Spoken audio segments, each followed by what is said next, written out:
Perfect. Okay, we're good. Okay, and welcome to the third installment of the New Brunswick Cattle Producers Genomics genomic results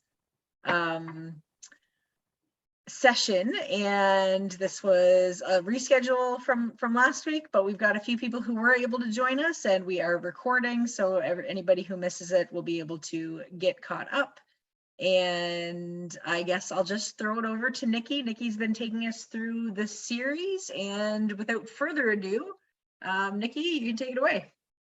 Okay, well, thanks Amy and Brenda for setting this up once again and accommodating the delay. I was at Agribition when we first had this scheduled, and in light of what's been going on the past 2 years, I wasn't going to miss an in-person event. So that was definitely refreshing and nice. And I hope everybody else is getting out and about a little bit as time goes on. So this is our third kind of series for the webinar. So analyzing the genomic results. So we covered kind of Genomics 101 and how to take the samples, how to submit, how to do the testing. We've covered a little bit about the different tests and why you should be profiling your animals and what's going to be achieved. And then now that we have the results on the animals, we're really going to kind of dive into how to use them and what they can look like when you transfer or translate them to actually making decisions on your farm. So we will start with just a quick kind of summary, and once again about kind of who is Neogen Canada, what do we do? We do have 3 different divisions. So food safety, that includes making kind of sanitizers and products that are used for food safety and food production. We have animal safety, and that covers everything from veterinary equipment to needles, syringes, some of those supplies. And then genomics with our headquarters in Lincoln, Nebraska. And that is kind of what we are going to be basing today's discussion around. Another quick summary, the main test that we are referring to for these entire series is the Identity Beef Profile. So that is the genomic profile that evaluates 16 different traits and scores each trait from a score of 1 to 10. And it's really a great test designed for commercial cattle. So it has a huge reference population that is backed by international genetic solutions and it is one of the most valuable tools that you can use to help kind of score your commercial cattle and really kind of help figure out what's going on and how to select animals to really progress you towards your herd goals. So the traits that are included, we got the maternal traits. So these are the ones that you're going to really be putting a big focus on if you are trying to select your different replacements or some of your female animals that are going to be in your herd for a long time. Then we have some growth traits, which evaluates how that animal is going to kind of feed out, how fast they're going to grow, and what's that going to look like. And then the carcass traits. So if you are looking for more terminal animals, if you're looking to start up like kind of a farm to table marketing program or do some box beef type of business, then the carcass traits are a great one to focus on to really make sure that you are producing some premium animals and premium meat for sale or purpose. So once you have taken your results or taken your samples, whether it's through a hair card or a tissue sampling unit or a blood card, and you have filled out the paperwork, whether it's the paper order form or online, then you send in your samples and you wait. So it takes about 21 calendar days from the time that the lab receives the samples in Edmonton, Alberta, and extracts the DNA in the lab.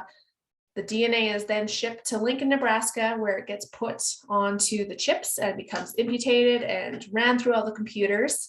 And then the results are sent back to Edmonton, where we do the evaluation. And then you receive this email. So this email comes to your inbox, and it basically outlines how to access your results. So you're going to get your own personalized Identity Beef dashboard, and it's going to have your username and your password. So that's if this is your first order this is the email that you get. If you are a returning customer, then this is the one that you would receive. So it still has the link for the Identity Beef dashboard, but it doesn't have your username or your password to log in because you have already logged in, and hopefully you've written it down in somewhere safe and you remember. Otherwise, you can go into the reset my password, forgot password prompts and all of that, but it does take a little bit of time to do that. So ideally, when you do get this email for your first results and you have kind of the personal login credentials, keep that in a safe place. Don't delete it because you can always refer back to that. Search your inbox if you're going to be planning on doing multiple orders, and then they'll keep you nice and organized and make sure that you do have access to your dashboard. So then logging into your dashboard, this is what it looks like when you do click that link, and it's pretty straightforward. And then once you do get to that link, here's kind of just like a little video thing of how to access your dashboard and how to access your results and how to use the different indexes and all of those things that are available. So once you click on the dashboard link, whether you are a new customer and you're signing in for the very first time, or you are a returning customer and you are signing back in to either view your previous herd results or a brand new order, this is the page that it's going to take you to. So you simply input your username and your password, and then you click login. So I'm going to be logging in with our dummy account. So that is confidence@identity.com. The password is confidence. And anyone who wants to go on to this account and just play around or see is more than welcome to, or you can also submit your own login and password and take it to your own dashboard. So once we log into this, it is going to take us to all of our herd results information, and that is going to be every order you've ever submitted. So maybe you did a set of heifers one time, or a set of bulls, or just one animal, or 10 animals.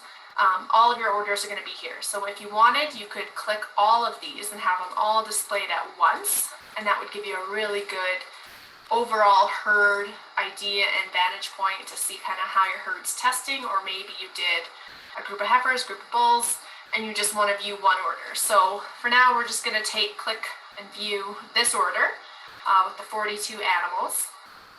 And that is going to redirect you to this page. So this is the actual dashboard showing all of the animals, all of the results, and any other additional information. So here we have the animal ID, and this is going to be the ID that you submitted with the order to identify the animal within the herd. So it could be 12D, it could be LBK 36, whatever, it could be Bambi's mom, whatever you identified it as. So then it's going to have the sample barcode, whether that is if you used a tissue sampling unit or a hair card, that will be here.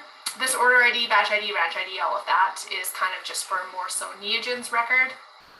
And then we get to the scores. So across the top here, you're going to see all the different scores for the different traits, and every animal is going to get a score of all 16 traits for the Identity Beef test. So you just scroll across and you can view them all, and then down at the bottom here, this takes the total order averages.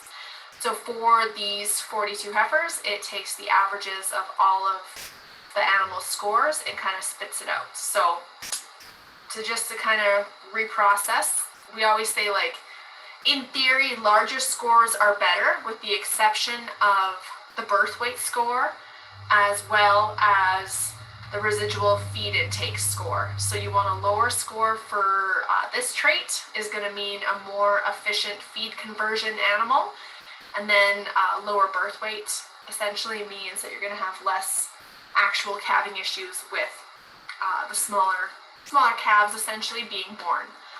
So if you want to really kind of dig into these animals, we do have these indexes to really help everyone sort. You go up into tools and you go custom. Hey, Nikki, sorry. Yeah. Your audio for the last few minutes sounds like you've moved into a cave. Is there anything that, there we go. That whatever you did just fixed it. Okay, it's trying to, like, it's a pre-screen grab thing. I don't know if I can mute it. Let me Oh, okay. So it's coming in through because it's giving us the audio from the video. Yeah, let me see. I can mute it and just kind of like talk through, but we can try that. Let me see if you hear this. Okay, so nothing's going now. Okay, so I can just kind of speak to it at the same time. So yeah, so once you are in the indexes, then you just select which index you do want to do. So this one for the maternal index, it has all of the different traits and a different percentage of which trait is going to be weighted, and it spits out one number.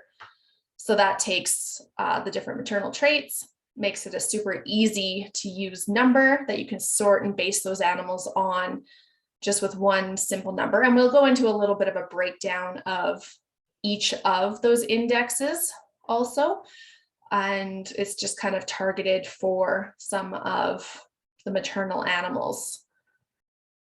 And then we'll go up and go into some of the other indexes. So if you are looking at the column or at the rows, it really spits out a lot. So we can use the identity production index, and that kind of highlights just overall a broad compass of all three of the different traits. So it's going to combine the maternal, the production, as well as the carcass traits, and just kind of spit out the different, one different number for all of these weighted averages for these different traits, including Cavigny's maternal, stability, the RFI, average daily gain, tenderness, and I believe there's one more. So these are pre-weighted, predetermined scores. And so you can actually create your own index too. If you're only really concerned about 2 or 3 traits, it does just have to add up to 100 when you run it. So once you run a new index, then it just adds that column to the animal's results. And it's always going to rank the results based on the most recently added index. So you can add all 3 different indexes, and then you can really sort based on just that sole index. So that's kind of the nice thing with the dashboard, is it is all live. And if you do make a mistake or you add something you don't want, if you log out and log back in, it'll just reset the dashboard. So don't be afraid to play around at all. You can't erase anything, essentially. You can't really make too much of a mistake. So it's a handy one there. If we look at the terminal index, then this will be a really good one to use if you're going to be analyzing which animals to either process or to use for terminal animals. So it has a much higher focus on how big that animal is going to be when you do get to kind of time of the carcass, the fat thickness, the marbling, the ribeye, tenderness. And then we kind of always throw in a little bit. Each index has either a Cavigny's maternal or Cavigny's direct score, because we want the animal live. It needs to be born alive. It needs to have the predisposition to produce live animals. So we're always going to have a little bit of that Cavigny's direct score correlated to every index. And then as you can see, when you add the terminal index, then it sorts those animals based on that index, the most recently added one. So you can see the top terminal animal has kind of a lower maternal index in comparison to kind of when we first added that. So if you do want to sort and go back based on the maternal animals, you can do that easily. So you just kind of go up to that arrow, and so that's if you want to go the other way. sort descending, and it'll be put that at the top again. So your top maternal animal actually has a fairly high terminal index as well. So it's nice that you can really kind of go in and play with each of the different columns that way.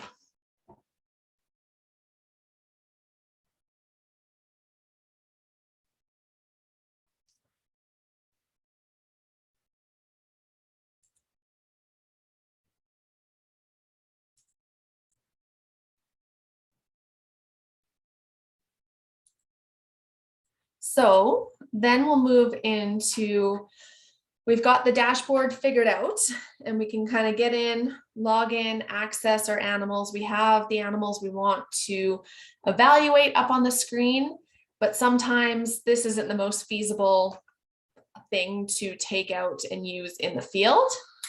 So another tool that you can use. So I'll just turn that back down.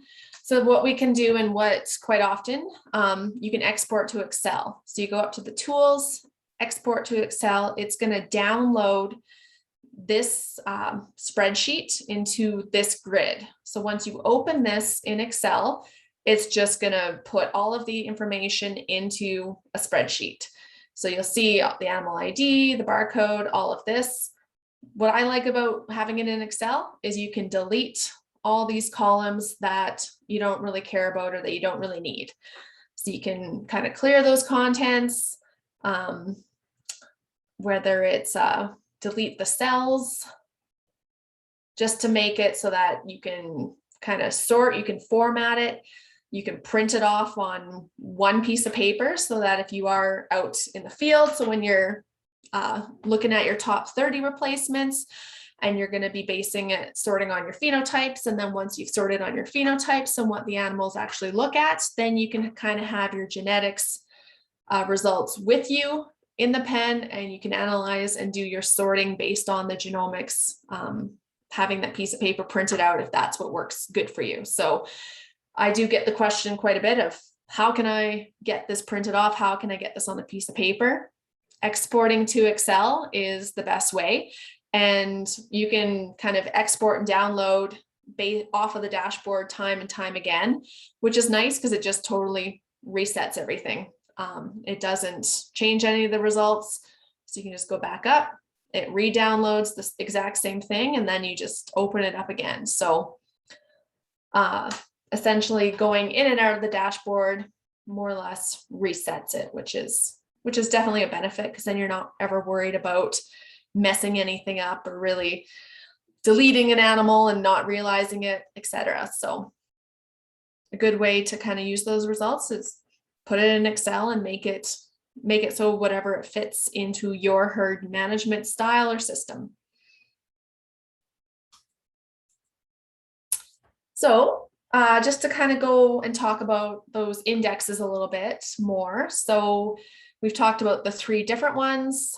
They are very calculated. Our scientists and our geneticists down in Lincoln, they've spent a lot of time figuring the different weights on the different traits and how to really maximize each aspect of it. So I would definitely don't feel like you have to use the indexes, but I would, if you are testing a group of bulls or a group of heifers, I would definitely add in that index column and just see how they rank and kind of evaluate it that way, and don't be afraid of them.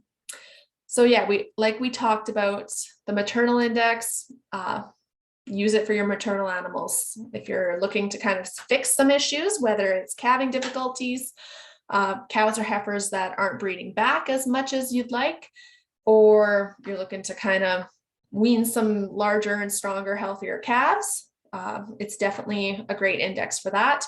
It's utilizing heifer pregnancy rate score. So you're going to be picking your fertile animals. It's using your milk score, which isn't pounds of milk produced. It's pounds of milk or pounds of calf weaned. So it's kind of a big, long correlated equation where they're going to attribute the animal's ability to feed their offspring. And that is the milk score in pounds weaned on the calf. And then it's also going to factor in weaning weight. So you're going to have large animals if that's your goal.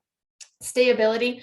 I think this is probably one of the most important traits that we can actually evaluate in females in Canada, because we have +30, -30, snow, mud, wind, everything. And we need animals to have really good legs. We need them to have good feet. We need them to be very tolerant. So to have animals that are going to be productive in your herd and be around for a long time, that is stayability. So stayability, how we measure it, is an animal that is going to be in the herd for 6+ years.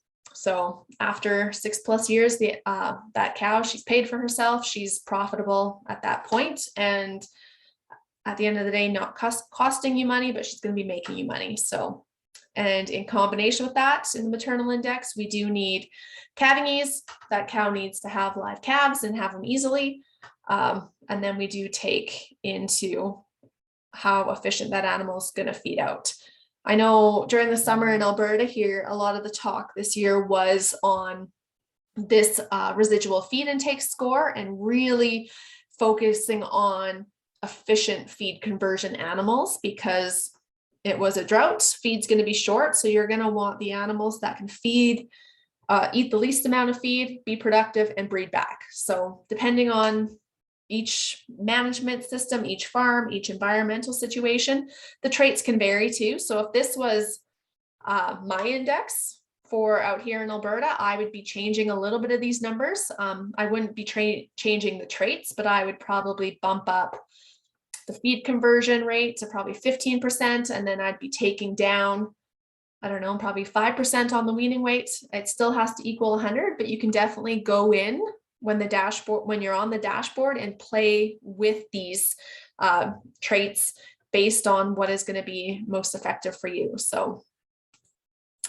the production index, this is kind of that very vague, overreaching one, where it's just going to pick great animals that don't require extra feed, that are going to be very productive, that are going to have live calves, and that are also going to feed out and perform well. So it factors in the calving ease maternal, stayability, the RFI, average daily gain, tenderness, marbling. So a bunch more kind of feeding traits, as well as a few carcass traits.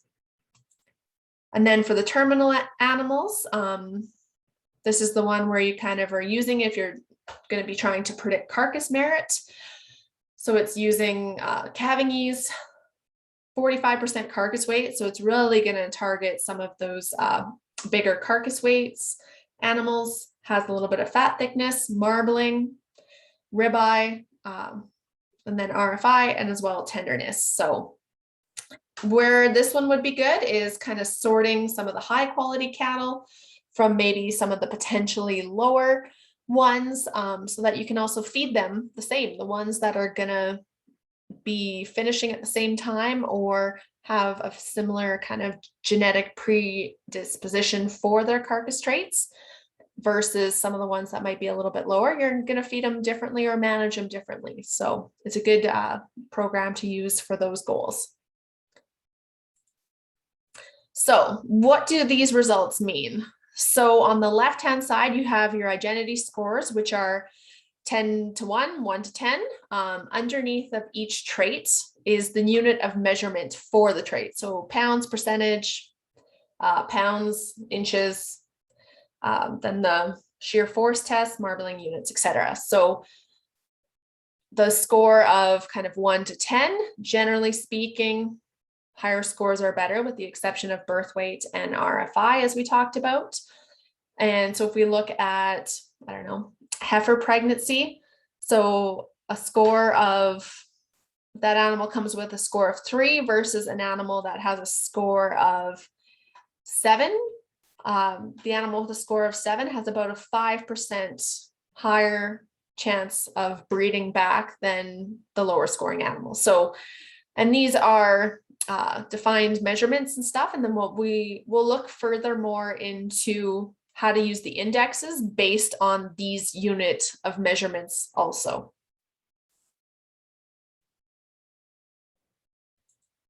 So here we do have the same chart, but at the bottom, what we look at is the change per score. So, and then if we So if we're only testing heifers, or we're only going to be testing females, then the change per score is going to be that kind of top of the bottom rows. So it's going to be the 1.3, the 2.7 for the correlating column as it goes down. If we are going to be testing our bulls as well as our heifers, then that really accelerates that change. So that's the change per score times 2, is if you are going to be testing both animals to produce calves with the traits that you are trying to achieve. So if you're trying to have, say you're trying to have some larger weaning weight calves, so the change per score is 7.1 if you're selecting heifers that are going to wean larger calves.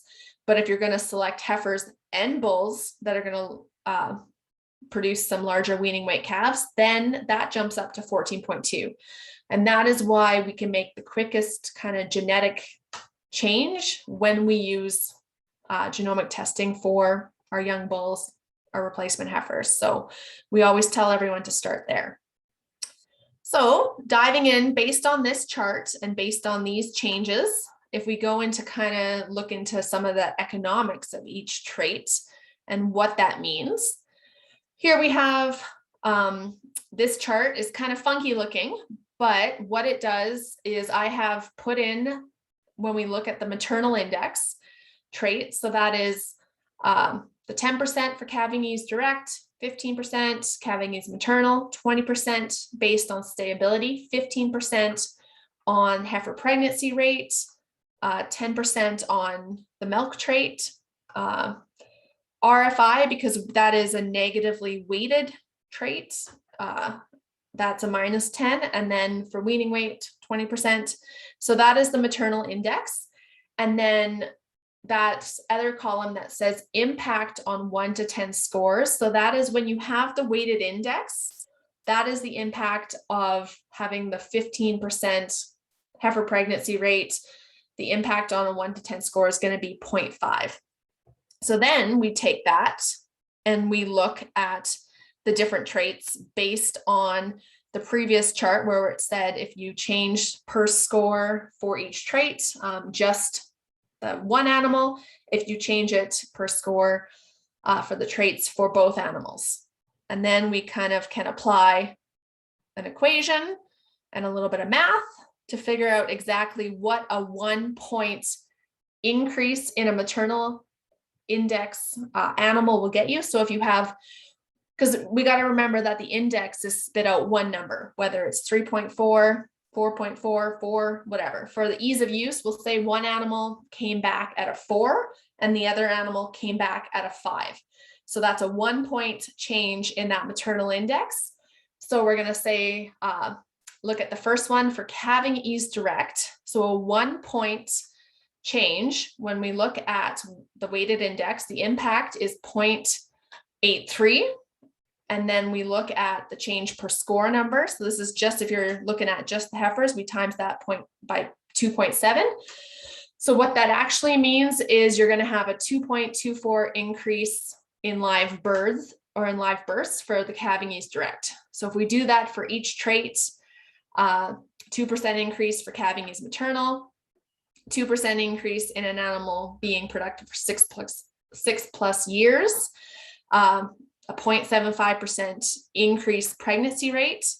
And then if we look at some of more of the quantitative metrics. So for the calf that animal is going to produce, a maternal index animal of a 5 versus a 4, their calf might be 2.4 pounds heavier than the other animal. And that's based on that milk trait. And then how they're going to feed out and how they're going to gain.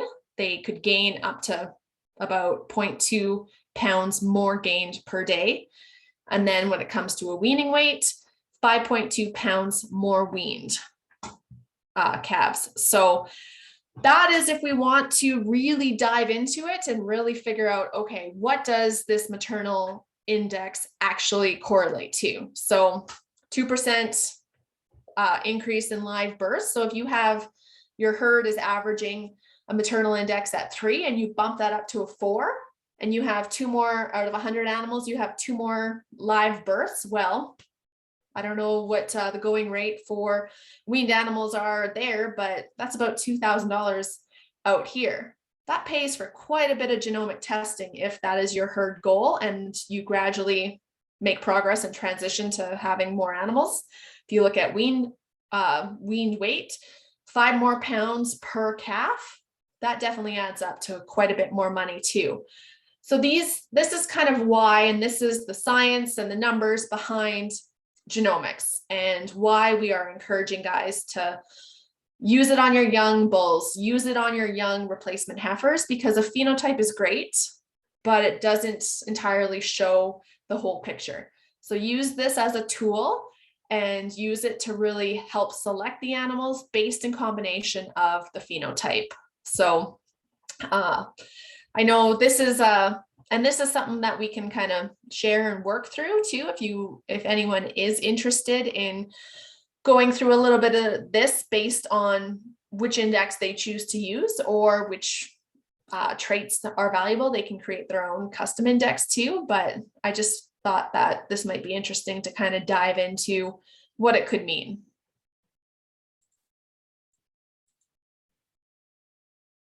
And then here's just kind of like another, some more examples in what the different traits can correlate to some of the animals. So if you do have an animal with an identity pregnancy score of 8 and then a identity pregnancy score of 3, well, the genetic effects and the difference is about 7.3%.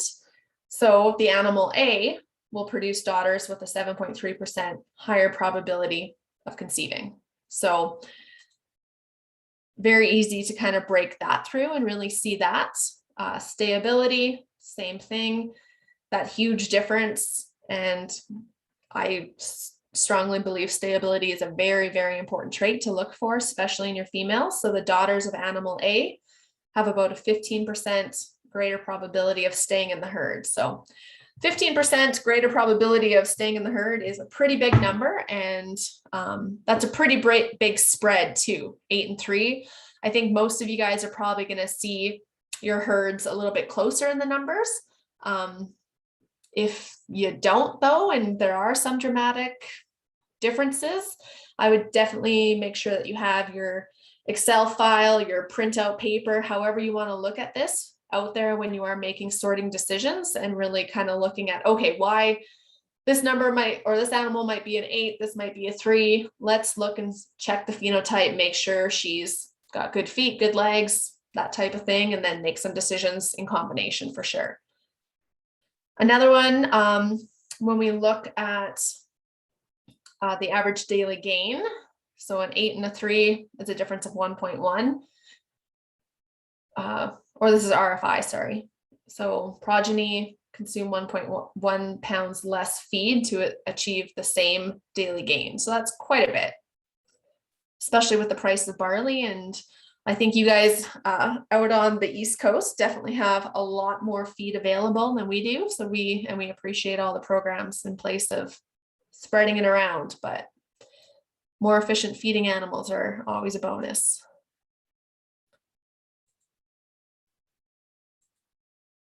Oh, I don't know why that reset, but, and then to kind of reiterate the whole using genomics in your herd, it really does speed up your progress if you are looking to fix or change issues. I think the first part of genomic testing is asking yourself, why are you genomic testing? If it's to correct issues, if you are having more open animals. I know my family, for example, we had a lot of our first year bred heifers, they didn't breed back this year. So we had a lot of kind of open second calvers, and that costs a lot of money because you are not making anything on those ones. So if it's an issue like that, or if you are looking to run a carcass program or do some direct farm marketing and your product isn't consistent, then it's really hard to market. If you have consistent and good supply of a good product, then your marketability is much easier and you can, at the end of the day, do more for less and make more money. So I would definitely make sure that you have some goals in mind and what you would like to see your genomic testing be used for, because it's not cheap.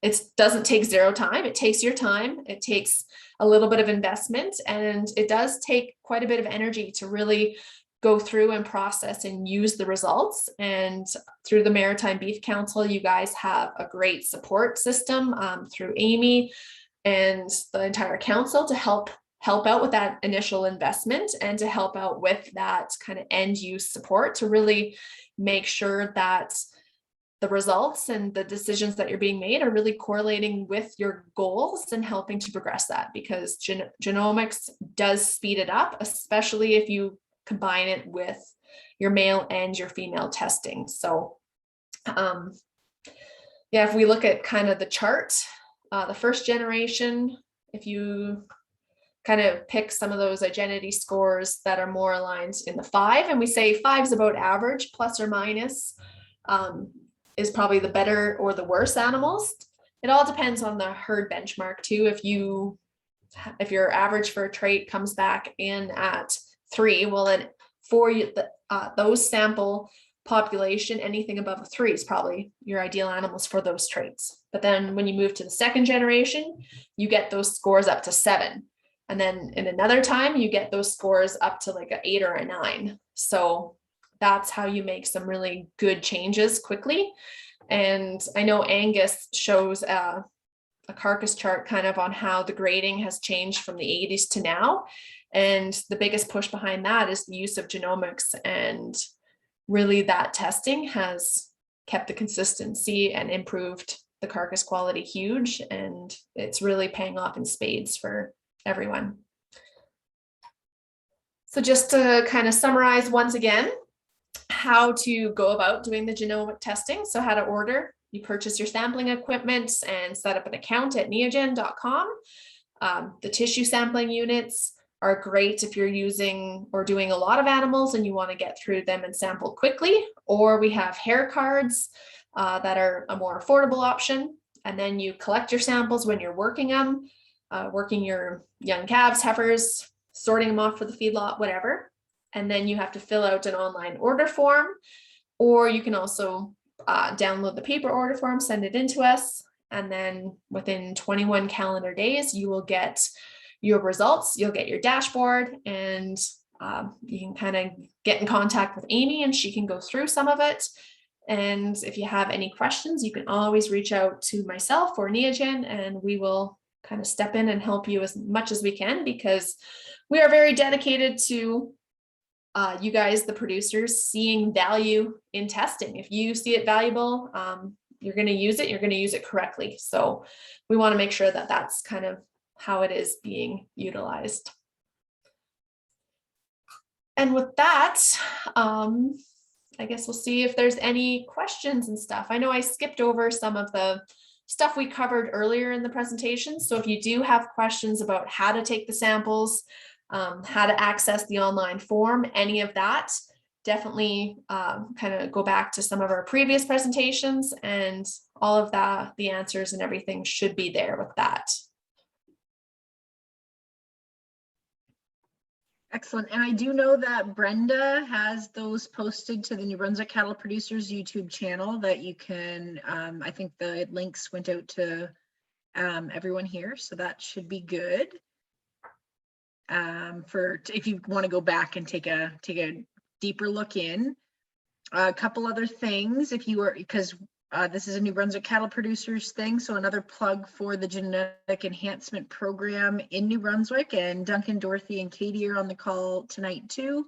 So if you need any help getting any of that paperwork done, because this would be eligible under the bucket of genetic testing.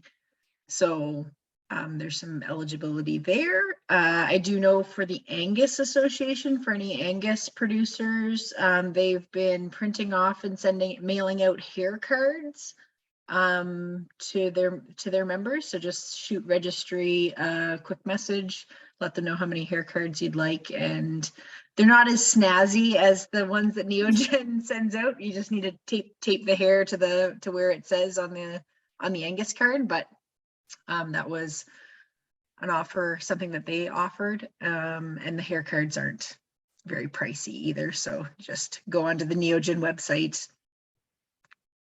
put 10, I think it's a minimum of 10 cards at 50 cents a piece or something. So it's not the end of the world. And then they'll just mail them out to you, and life will be good.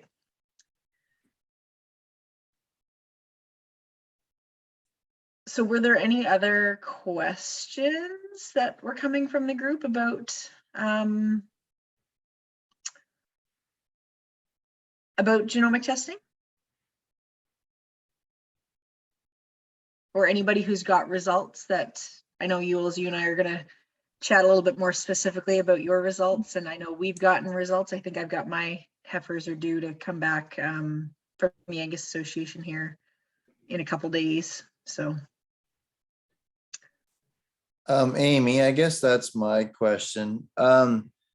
Like with whether it's Angus Association or Simmental Association, I know they all go through the Neogen, or I think that's right. Yep. Who is it better to get one from the Neogen and then send it to your association, or do you get it from your association and then it goes? So if it's a purebred registered animal that's in a purebred registry, it's 100% better to go through your registry to get the information. And we learned this doing our little data management pilot project, was each registry's got a different process. So all of them work with Neogen, and that's great. Some of them have you send your hair to their office and then they repack it and send it to Neogen. Most of them, it's just direct to Neogen, but then you pay your breed association and they do all of the loop back, and then they include the results in their genetic evaluation. But you should get the results, like when I go through the Angus Association, for example, I get the results back that have just the genomic. So it's like the 1 to 10 scale on all of those calves. But then in the next genetic evaluation, my EPD numbers will show up as genomically enhanced EPDs. So that's the benefit of going through your registry. If you've got a purebred animal, you go onto Identity Beef, it's essentially the same price. And you do that and you send it into Neogen, then you will get your results back and your results will be the exact same. But your EPDs won't be, the information can't be used towards the EPDs because the registry just won't know that information. Okay, one doesn't accept the other, but it does if you go the other way. Yep. Okay. Yeah, so if they're purebred, always go through the registry. If they're commercial or unregistered animals, then you can certainly just go direct to Neogen. Okay. And each association has a little bit different of a process. Like it was strange, but to each their own. Well, and a big part of that too, like your Angus genomically enhanced EPDs, that reference population is purely Angus, right? Where ours for the Identity Beef, it's all of the commercial cattle in North America. So they're not going to be as accurate as if it's correlated and referenced directly against the Angus. So if it, like Amy said, if it is a purebred registered animal and you do want that animal in the herd book, then going through the registry is the best bet. That's perfect. Thank you.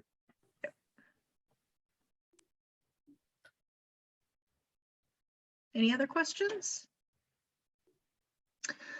Nikki, how has the turnaround time been at Neogen? Because I've heard some grumblings, but I don't know if that's because people can't do paperwork, or are you guys still doing targeting your 3 weeks, or? Yeah, so our turnaround time is targeted for the 21 calendar days. Canadian Customs lately has not been the easiest due to COVID, due to everything else, right? So that is a little bit frustrating. What we have done too, we've added yet another shipping company to our roster.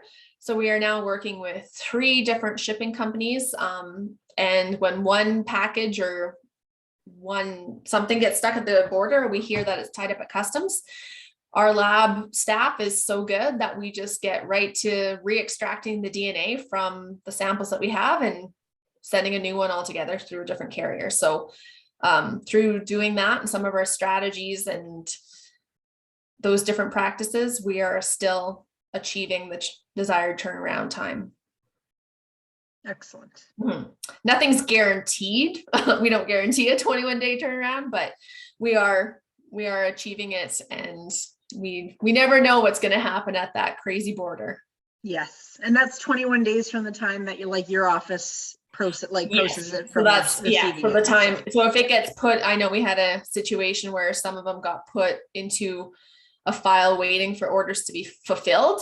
So those samples were not received from the time they got to the lab. So if you are submitting an online order too, though, if you have 50 samples in one online order and you only mail us the 20, we do not start processing until that entire order has been fulfilled. So if you only have 20 samples ready to go, only do the order for what you have, so that by the time we receive those samples in the lab, we take them into reception, we get them going. Yeah, that's a really good point. So don't put down that you're doing all of your replacement heifers if you've only got half of your replacement heifers at the yard that you're going to test that. You're not going to get to the other half until a month down the road. Yeah, because you can always unless you want to wait. Yeah, because you can always send in more testing our animals as you test them, or if you really want some results, keep that in mind that we only start processing completed orders that we have at all. It's just way too much to manage otherwise. Yep. And our lab too, I will note, is closed over Christmas. So keep in mind, if you are going to be sending results over the next little while, or samples over the next little while, that those results might be delayed. We are closed from Christmas Eve to January 4th in Edmonton. So anything that kind of comes in that time, it's not going to meet that 21 calendar days. Yes. So I've got a question, just because I found we had done tissue samples from our heifers this year when they were young, like pre-pasture. So we did tissue samples for the first time. Okay. And there was a set of twins. We ended up not registering them or doing them commercially, but I had pulled the tissues on them, and I was just looking at the tissue carton, or the little tissue container, like that thing. And there's no liquid left in it. Like, does that mean that all the liquid got absorbed into the tissue, or does that mean that the TSU, because usually there's liquid? Yeah. So what happens sometimes, the seal might not have been totally closed, because there should always be liquid in, especially on newborn calves, because the tissue is pretty small, right? Their ears are pretty thin at that point. So that would probably be a faulty TSU, would be my guess, which is really, really rare, but it does happen sometimes if hair gets stuck in it or whatever. If the plug, I would if you have both samples from both the twins, if there's liquid in one, flip it under and look at the plug and see if there's any difference in there in the red plug, kind of where it would have got punched. Oh, okay. Yeah. And so if I were to send this in, so this is my question, I guess, for troubleshooting for the future, was it's likely to get rejected then? So I just should not necessarily. Oh, okay. No.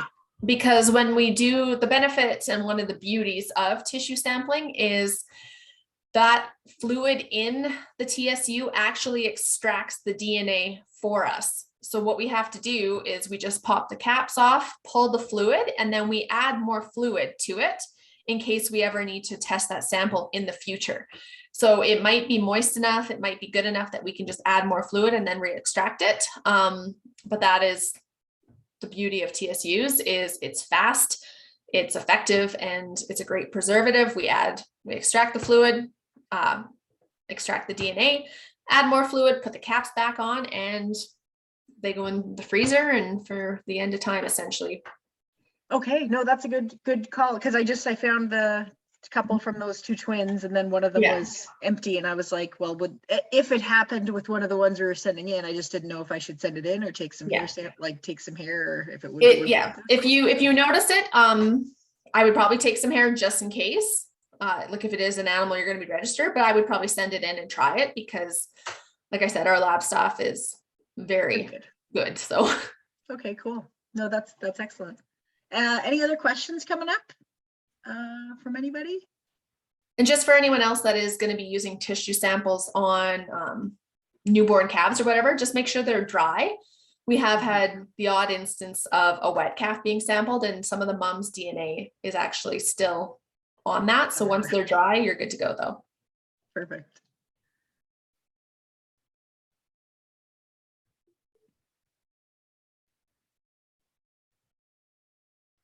Okay, well, that sounds like, I don't know that we've got any other questions. So just encourage everyone. You can get a hold of me, maritimebeefcouncil@gmail.com. I'll put that in the chat, I guess, if anybody needs to get a hold of me to do a one-on-one or I know I've got some schedulings with a few of you that are on the call here about running through some things.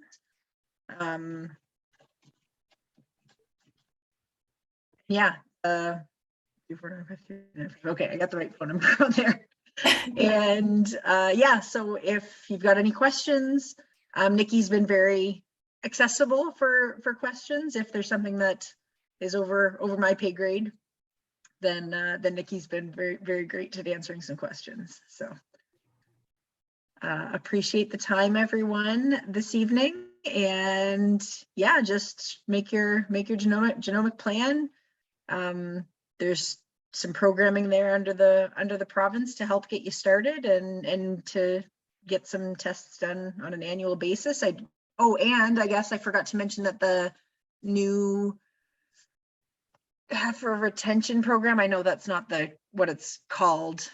What's the name of that program, Duncan? The one with the heifer retention it's herd growth. I can't remember. Beef herd renewal and improvement. That's the one. Beef herd renewal and improvement. So if you do get some genomic samples taken from this fall on the ones that you're going to replace and breed in the spring, then you should be eligible for some other dollars through that program, as well as the program that'll pay for some genetic testing. So awesome. When is the cutoff for that program that you're just talking about to get on to that program? Is that was extended? Duncan? You should apply right away if you're thinking, because basically you have to have the heifer's preg checked by the end of February. okay? So they won't be getting bred until spring. I've got all my new ones, so right. I won't fit. So I won't. So that'll be next year for that program then, That's correct. if it's still available. Okay. Well, as far as we know, from year to year, right? Yeah. No, because I'm hoping to start kind of pulling samples, right after Christmas, kind of into the new year, for us to take our weaners from this year to see what ones I want to breed kind of in July, August type of deal. So. Yep. So where are you, Joseph? Cambridge Narrows. Okay. Diane Stackhouses. Okay. Yeah, very good. Okay, well, good luck, everyone, and pull some samples, get some tests in, and then you can see if it marries up with what the cows are actually performing like, because that's the important part. Thank you very much. Thanks, everyone. Thank you, guys. Appreciate it. Thank you.